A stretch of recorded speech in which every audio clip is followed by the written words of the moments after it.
오늘 같이 나누실 하나님의 말씀은 고린도전서 1장 1절로 3절까지입니다. 우리 규절이 짧기 때문에 함께 합독하도록 하십시다.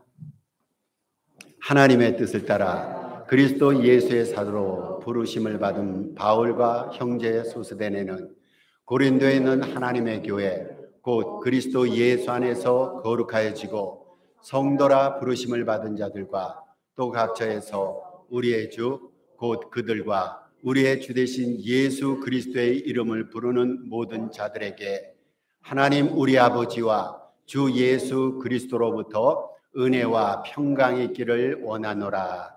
아멘.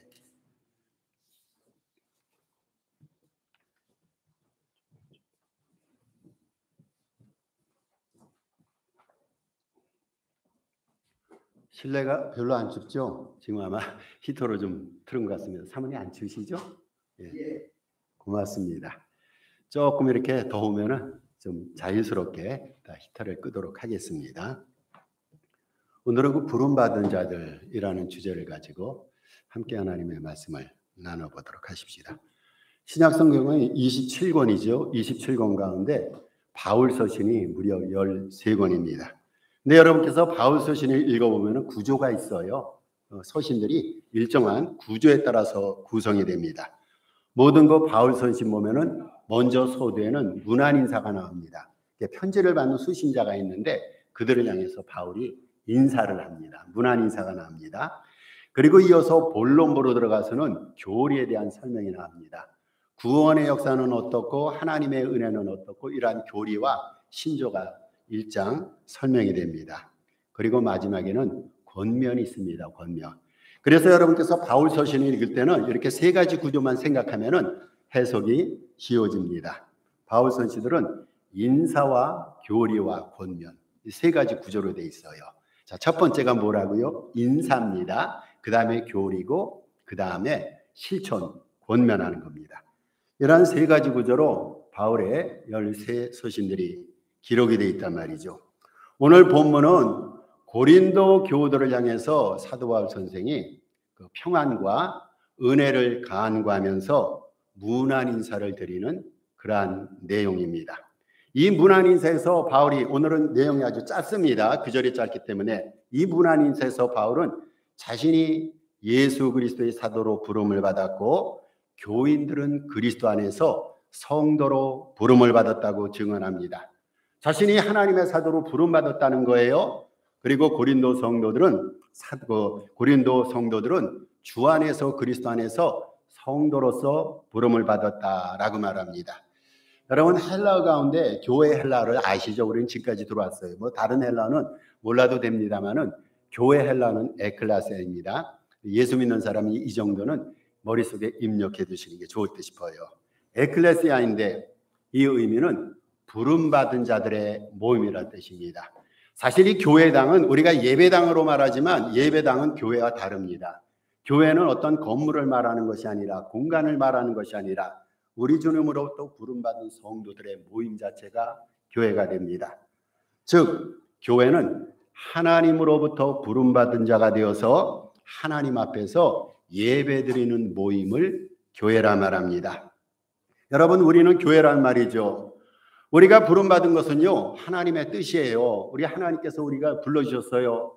바울의 경우에는 사도로 부름을 받았고 우리의 경우에는 성도로 부름을 받았는데 이렇게 부름받은 것은 하나님의 뜻입니다. 1절에서 그래서 사도 바울이 하나님의 뜻에 따라 부름받았다 말합니다. 자기가 사도로 부름받은 것도 하나님의 뜻이고 고린도 교인들이 성도로 부름받은 것도 하나님의 뜻이라 말입니다. 여러분 다시 말해서 하나님께서 부름의 주체자가 되는 거예요. 그러면 성도들은 부름의 대상자가 됩니다. 누군가가 우리를 불러주셨는데 그분이 하나님이에요. 하나님께서 우리를 부름의 대상자로 불러주셨습니다. 믿음 생활은요 하나님의 부르심으로부터 시작됩니다. 다시 말씀드립니다. 하나님께서 우리를 불러주시지 않으면 우리 믿고 싶어도 믿을 수가 없어요. 얼마나 감사합니까? 우리가 하나님을 알기 전에 하나님이 먼저 우리를 아셨어요. 우리가 하나님을 사랑하기 전 하나님이 먼저 우리를 사랑하셨고 우리가 하나님을 부르고 찾기 전에 하나님께서 먼저 우리를 찾고 부르셔서 우리를 성도로 삼아주셨어요. 이것이 여러분 믿음의 시작이에요. 그래서 로마서 8장 30절에서 바울이 이렇게 말하지요. 미리 정하신 그들을 또한 부르시고 부르신 그들을 또한 의롭다 하시고 의롭다 하신 그들을 또한 영원하게 하셨느니라. 이 구절은요, 하나님의 자녀로서의 믿음의 단계들을 서술하는 것으로 그 시작은 하나님의 부르심이라는 거예요. 우리는 하나님의 부르심으로부터 시작돼서 믿음으로 의롭다함을 받습니다. 믿고 우리는 성결과 거룩을 추구해 나가면서 영화로움을 받게 됩니다. 그래서 하나님의 부르심이 있고 의롭다 하심이 있고 뒤를 이어서 영원롭게 하심을 받게 됩니다. 이렇게 하나님의 부르심으로부터 우리 믿음이 시작된단 말이죠. 여러분, 우리가 스스로 하나님을 찾고 믿는 사람이 있습니까? 하나님을 우리가 전혀 모른단 말이죠. 그 모르는 하나님을 우리가 어떻게 찾습니까? 이 세상에서 하나님을 스스로 찾고 믿은 사람 하나도 없습니다. 그리고 스스로 구원받은 자는요, 하나도 없어요. 하나님이 먼저 우리를 불러주셔서 믿게 하시고 그로 인해서 구원을 얻게 하셨어요. 여러분, 우리는 주님을 교회의 몸이라 말합니다. 주님께서는 영원전부터 몸으로 존재하셨어요. 그런데 그 몸께서 우리들을 불러주신 거예요. 우리가 몸을 찾아 나간 것이 아니라 예수님의 몸이 영원부터 있었는데 그 몸이 우리를 불러주셔서 당신과 연합시켜서 우리를 지체로 만들어주신 거예요. 이게 여러분 교회입니다. 어떤 사람이 이렇게 표현합니다. 몇 사람이 모여서 교회를 만들고 교회를 개척할 때는 천만에요. 여러분, 몸이 먼저 있어야 돼요. 예수 그리스도의 몸이 먼저 있어야 됩니다. 그 몸이 우리들을 불러주셔서 우리를 지체로 삼아주셔서 교회를 형성하게 만드는 거예요. 부르신 자는 하나님입니다. 우리를 연합시키는 자는 하나님입니다. 오늘 여러분, 우리가 그것을 배우는 거예요. 우리 주님의 부르심에는요, 주님의 부르심에는 두 가지가 있어요. 오늘 본문 말씀에는 하나님께서 우리를 성도로 부르시고 사도 바울의 경우에는 사도로 부르셨다고 그랬는데 주님의 부르심에는 두 가지가 있습니다. 첫 번째 부르심은 일반적인 부르심으로서 하나님께서 우리 모두를 구원하시기 위해서 불러주시는 부름입니다.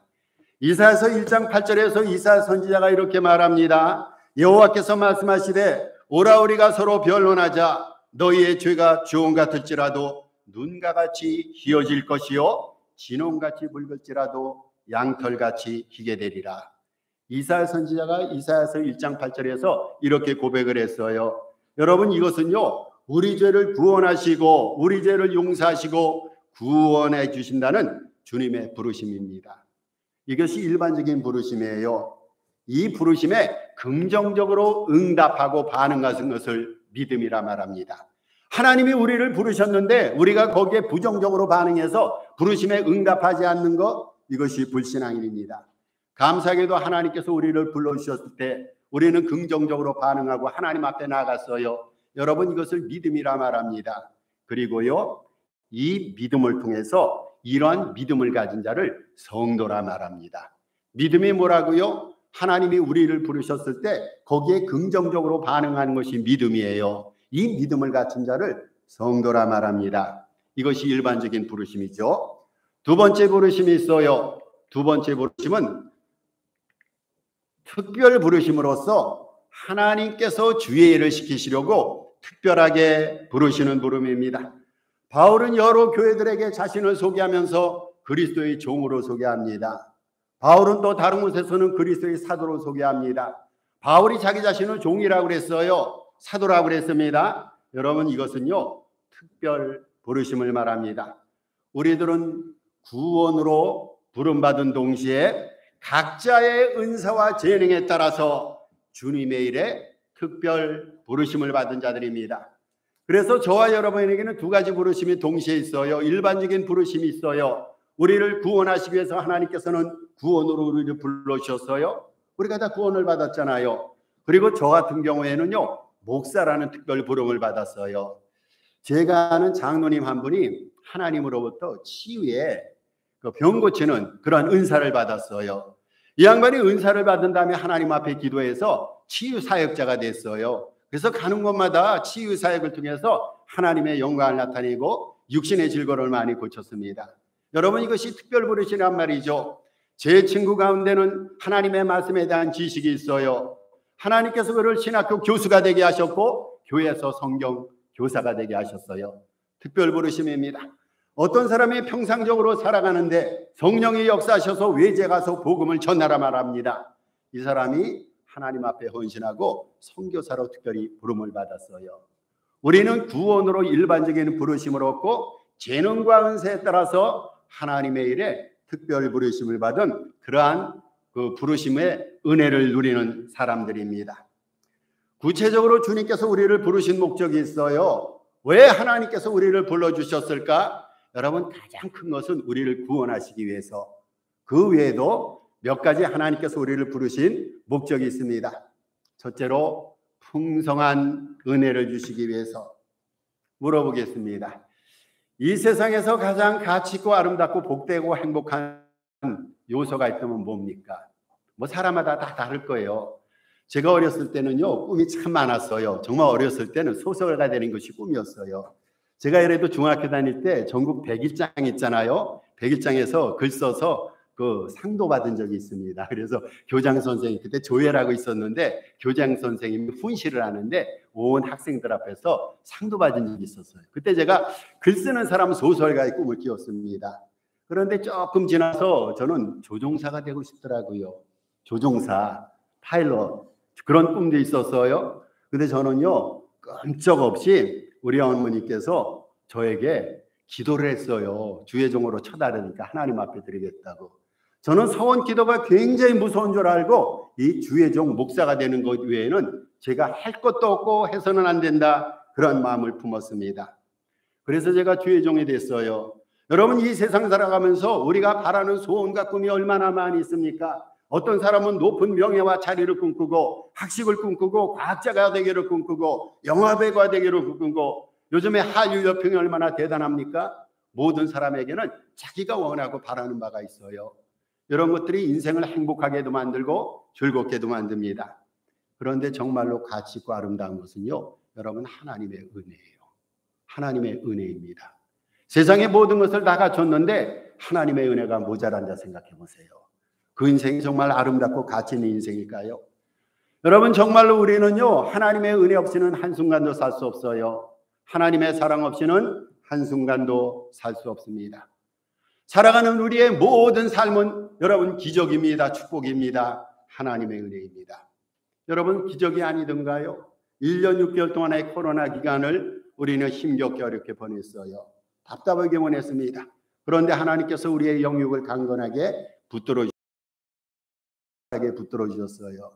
여러분, 이것을 우리가 일상적으로 생각할 수가 있지만 여기에 하나님의 은혜가 있었단 말이죠. 오늘 우리가 이렇게 존재하는 거, 숨쉬며 하나님 앞에 영광 돌리는 거, 작은 교회지만 사랑으로 하나님의 뜻을 이뤄가며 교회 생활, 신앙 생활하는 거, 여러분, 이것이 은혜이고 이게 기적이 아니던가요?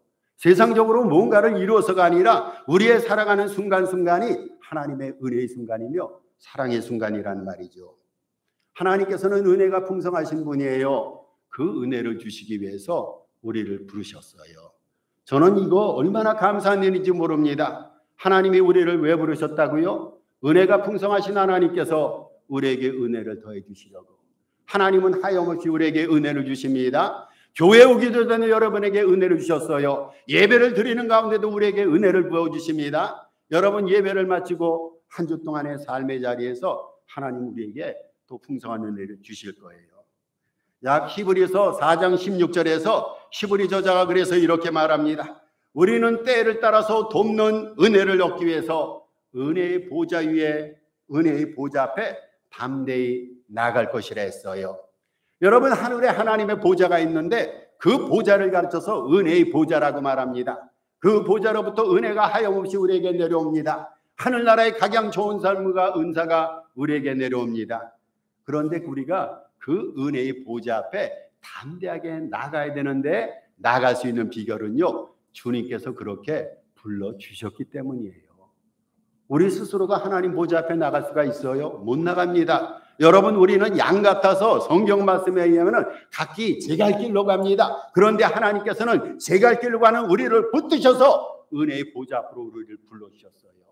그래서 우리가 은혜의 보좌로부터 풍성한 은혜를 누리면서 하나님 앞에 영광과 존귀함을 돌리는 믿음의 삶을 살아갈 수가 있어요. 둘째로, 주님이 우리를 부르신 이유, 우리를 자유케 하시기 위해서입니다. 갈라디아서 5장 13절에서 사도 바울이 또 이렇게 증언합니다. 형제들아 너희가 자유를 위하여 부르심을 입었으니 했어요. 인간 다음에 최고 요소가 뭘까요? 자유입니다. 자유. 미국 독립운동가 가운데 패트릭 헬리라는 사람이 그런 말을 했죠. 여러분 잘 알 거예요. 자유가 아니면 죽음을 달라. 자유가 있어야 된단 말이죠. 여러분 우리가 할지라도 자유가 없으면 살 수 있을까요? 또 코로나 얘기입니다. 얼마나 여러분 답답했습니까? 모든 것이 락다운, 샷다운 되고 우리 집안에서 근 1년을 보냈어요. 여러분 참 답답했잖아요. 뭔가를 좀 하고 싶은데, 활동하고 싶은데, 교회를 하고 싶은데, 하나님의 영광스러운 일을 하고 싶은데 우리는 완전히 제한된 공간과 시간 속에 삶을 누렸어요. 영적이고 정신적이고 생활의 자유를 우리가 한동안 박탈당했습니다. 자유가 귀한 거예요. 정말로 귀한 겁니다. 여러분 우리들은 이토록 귀한 자유를 오늘날도 박탈당하고 있어요. 많은 사람들이 죄의 종이 되고 가고 있단 말입니다. 우리 죄로 인해서 죄의 종이 됐어요. 죄가 우리를 지배합니다. 죄가 우리를 주장합니다. 죄의 종이 되어가고 있어요. 여러분 우리에게 수많은 스케줄이 있어요. 만나야 될 사람이 있습니다. 왜 그렇게 우리에게 일이 많습니까? 해도 해도 끊임없는 일과 스케줄과 사람들에 의해서 우리는 속박당하고 있어요. 여러분 우리는 재정을 책임져야 됩니다. 건강을 책임져야 됩니다. 가정과 사회와 교회를 책임져야 되고 종교 등 우리가 책임지고 담당해야 될 분야가 너무 많아요. 얽히고 섞인 관계, 수없이 많은 생각으로 우리는 늘상 소요스럽습니다. 소란스럽습니다. 그래서 인생의 대부분이 짐으로 가득 차단 말이죠. 좀 가벼운 삶을 살고 싶은데 세상이 나를 그렇게 놔두지가 않아요. 염려와 근심과 분주와 바쁨으로 우리의 일생은 채워져 있습니다. 그래서 인생이 버거운 거예요. 여러분 그렇지 않습니까? 저도 버거워요. 이게 몇 명 되지 않은 성도 속에서 우리 성도님과 설교를 준비한 거 뭐 몇천 명 성도 준비하는 거랑 똑같아요. 설교 준비를 매일 해야 됩니다. 지방의 일도 해야 됩니다. 가정사도 돌봐야 됩니다. 제가 집안에서는 빨래를 담당하는데 빨래도 해야 됩니다. 해야 될 게 많아요. 인생이 참 어떤 때는 버겁고 무겁고 피곤할 때가 많이 있어요. 여러분 그것이 우리의 인생 아니던가요? 내일은 좀 편하기를 바라는데 내일이 되는데도 지난날 것같이 분주하고 버겁단 말이죠. 이것이 우리의 일상이에요. 짐으로 가득 차 있어요. 그런데 우리 주님께서는요, 이렇게 피곤한 삶에 안식과 쉼과 자유를 주신다고 선언하시고 우리를 초청하시는 거예요. 우리가 지금까지 너무나 은혜롭게 암송하고 듣고 있던 마태복음 11장 29절에서 예수님 우리에게 이렇게 말씀하지 않습니까? 수고하고 무거운 짐진 자들아 내게로 오라. 주님은 우리를 쉼과 안식과 자유함으로 불러주시고 초빙하세요. 여러분 예수 안에 자유함이 있는 거예요. 예수 바깥에는 자유가 없어요. 얽매임밖에 없어요. 예수 안에 평안이 있습니다. 우리를 자유하기 위해서 주님이 우리를 부르시죠. 셋째로 우리를 거룩히 하시기 위해서 주님이 부르십니다. 에베소서 1장 4절에서 사도 바울이 다시 이렇게 말합니다. 그리스도 안에서 우리를 택하사 우리로 사랑 안에서 그 앞에 거룩하고 흠이 없게 하시려고 했어요.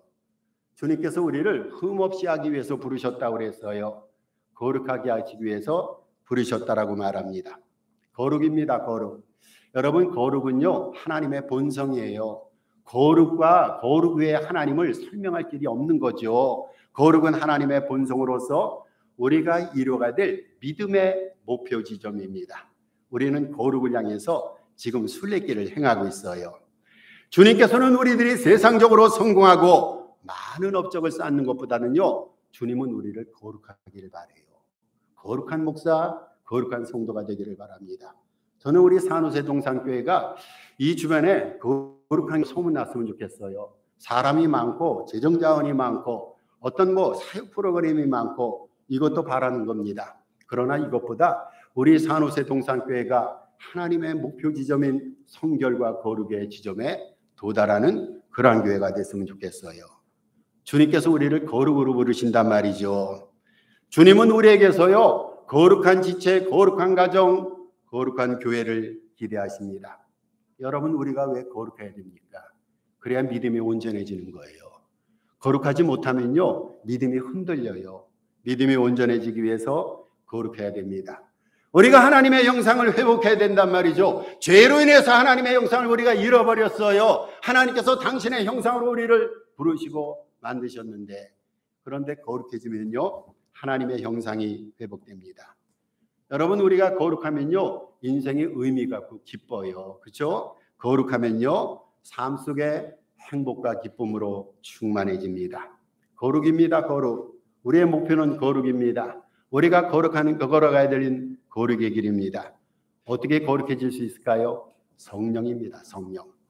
여러분, 제 아무리 거룩에 대해서 연구하고 논한다 할지라도 성령 안에 거해야지만 거룩해집니다. 사도 바울이 디모데전서 4장 5절에서 말씀과 기도로 거룩해진다고 그랬어요. 여러분, 말씀에 붙들림을 받으면 거룩해집니다. 기도하면은요, 거룩해집니다. 넷째로 주님께서 우리를 부르신 건요, 우리와 함께 하시기 위해서입니다. 마가복음 3장 13절 15절에서 13절로부터 15절에서는 예수님께서 12제자를 부르신 이유들이 나와요. 예수님께서 12제자를 부르실 때는 3가지 이유 때문에 부르셨어요. 첫째로 전도하기 위해서 부르셨어요. 전도하라고. 제자들 하여금 전도하게끔 부르셨어요. 또 제자들 하여금 귀신을 쫓아야게끔 귀신 쫓는 능력을 주시기 위해서 제자들을 부르셨어요. 이거보다 더 큰 것은요, 자기와 함께하기 위해서 제자들을 부르셨어요. 그래서 예수님께서 제자들로 하여금 전도하게 하고 능력을 주시기 위해서 부르셨는데, 여러분, 전도하고 능력을 행하는 것은요, 주님과 함께 하셔야만 가능합니다. 주님이 함께 하지 않는데 큰일이 일어날 수 있습니까? 여러분, 제가 한 가지 물어보겠습니다. 우리가 기도하지 않고 뭔가 영적으로 크고 신비한 일이 일어날 수 있을까요? 안 일어나요. 여러분, 기도하지 않으면요, 아무 일도 안 일어납니다. 그런데요, 기도하지 않고서 열심히 뭔가를 했어요. 뭔가를 해서 뭔가 일어났다면요, 그것은 영에 속한 일이 아니라 주님의 일이 아닙니다. 여러분, 주님이 부재하시고 주님이 함께 하시지 않으면요, 우리가 행하는 모든 일들은 무용지물에 불과합니다. 주님이 부재하면요, 영적으로 크고 위대한 일은 일어날 수가 없단 말이죠. 주님과 함께 해야 돼요. 목사와 함께하는 것도 때로는 참 도움이 돼요. 성도님들이 기도해 달라고 때 가서 기도하면 굉장히 은혜를 많이 받고 위로를 많이 받는데요. 여러분, 거꾸로 저는 성도가 저한테 저를 위해서 기도해주고 저와 차라도 한잔하십시다 할 때 제가 또 위로를 받아요. 이거 피상하는 위로를 받는 겁니다. 그런데 목사가 성도와 함께해서 위로를 받는 것보다 우리 주님이 함께 하시면 그 위로와 평안이 얼마나 크냐, 그 말이에요. 여러분, 어떤 상황에서도요, 주님이 함께 하시면 인생이 담대해지는 거예요. 주님이 함께 하시니까 삶 속에 문제가 없는 거예요. 예수님 말씀하시지 않습니까? 내니 두려워 말라. 인생의 풍랑 앞에서 전전긍긍하는 우리들을 향해서 주님께서 내니 두려워 말라. 내니 두려워 말라. 늘상 어렵고 힘들 때마다 내니 두려워 말라는 주님의 음성을 새기시길 바랍니다. 주님이 함께 하시면요, 어떤 삶의 정황 속에서도 생이 담대하고 평안해집니다.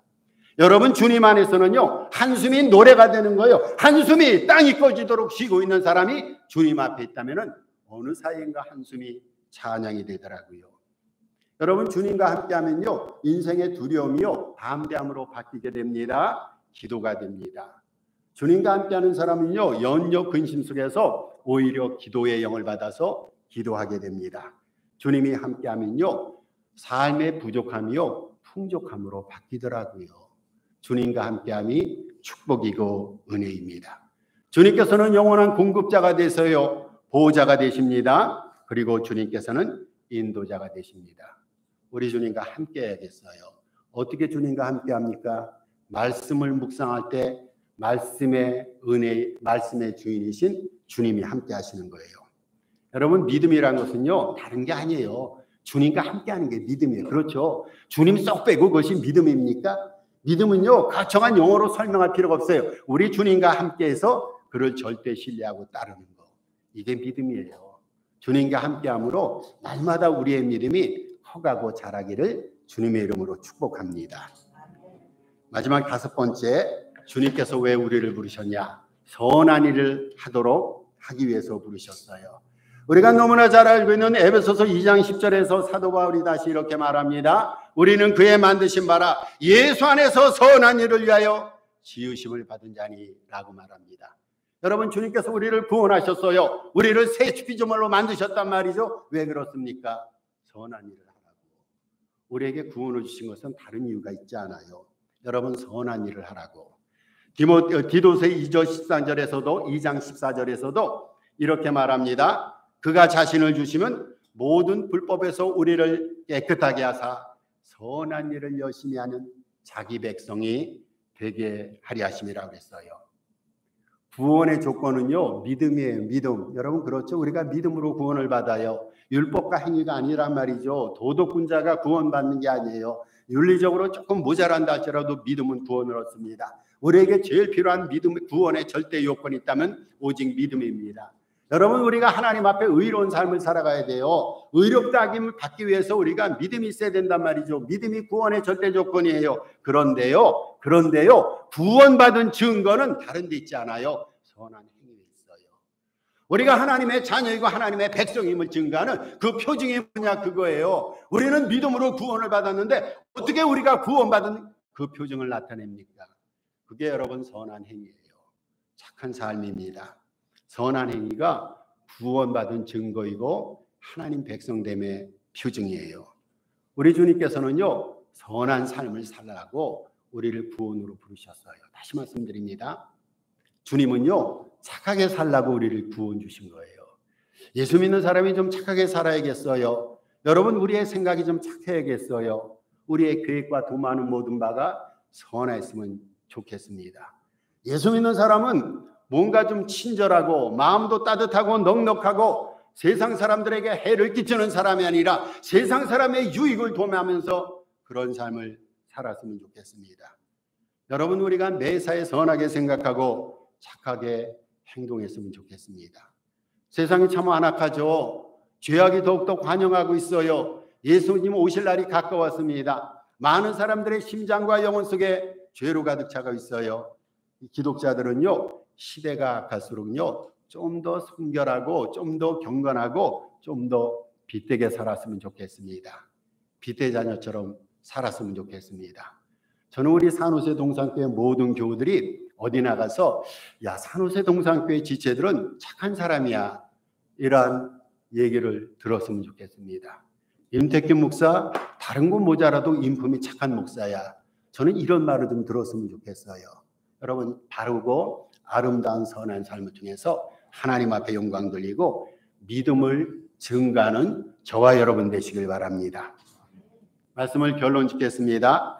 우리를 구원으로 불러주시고 주의 일에 불러주신 우리 하나님 앞에 감사를 드리면서 범사 거룩함을 추구하며 주님이 맡기신 사람들과 일들에 헌신을 다하고 충성을 다하는 우리 모두가 되어야겠습니다. 셰익스피어 여러분 아시죠? 런던의 한 음식점에 들어갔어요. 그가 들어오자 식사를 하고 있던 대부분의 사람들이 식사를 하다 말고 일어나서 인사를 했습니다. 여러분, 왜 인사를 했겠습니까? 평소 셰익스피어를 존경하는 마음이 있어서입니다. 이때 바깥에서 식당 마당을 쓸고 있는 한 하인이 있었어요. 그런데 이 사람이 바깥에서 마당을 쓰다가 한숨을 땅에 꺼져로 푹 쉬는 겁니다. 그 광경을 안에 있던 셰익스피어가 본 거예요. 그토록 소리를 들어서 또 한숨 소리가 안에까지 들렸던 모양입니다. 이 소리를 듣고 셰익스피어가 뛰어나가서 왜 한숨을 쉽니까? 물었습니다. 이때 이 마당을 쓸고 있던 하인이 이렇게 말했답니다. 똑같이 사람으로 태어나서 선생님은 많은 사람에게 존경을 받는 존재가 있는데 나 같은 사람은 그저 밥이나 얻어먹기 위해서 마당을 쓸고 있는 신세니 처량하기도 하고 가엾기도 하고 안타깝기도 해서 이렇게 한숨을 쉬었습니다. 이때 셰익스피어가 그를 이렇게 위로했답니다.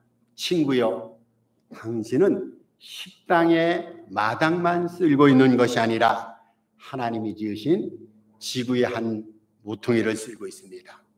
여러분, 이것이 예수 정신입니다. 우리가 무슨 일을 하든 그 일은 하나님의 일입니다.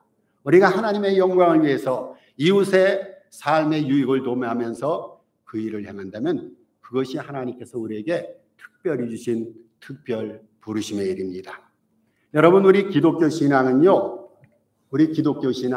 하나님을 통해서 자신의 뜻과 계획을 성사시키는 것이 아니고 하나님의 계획과 목적에 자신의 뜻을 굴복시키면서 하나님이 부르신 목적대로 응답하며 나아가는 것입니다.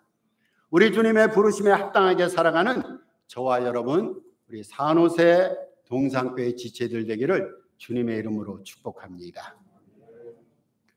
주신 말씀 생각하면서 한 음성으로 주님 우리를 불러주신 부름에 감사합니다 기도하시고, 또 11월에 있는 기도 제목 넣어놓고 합심해서 한 3분 정도 기도합니다.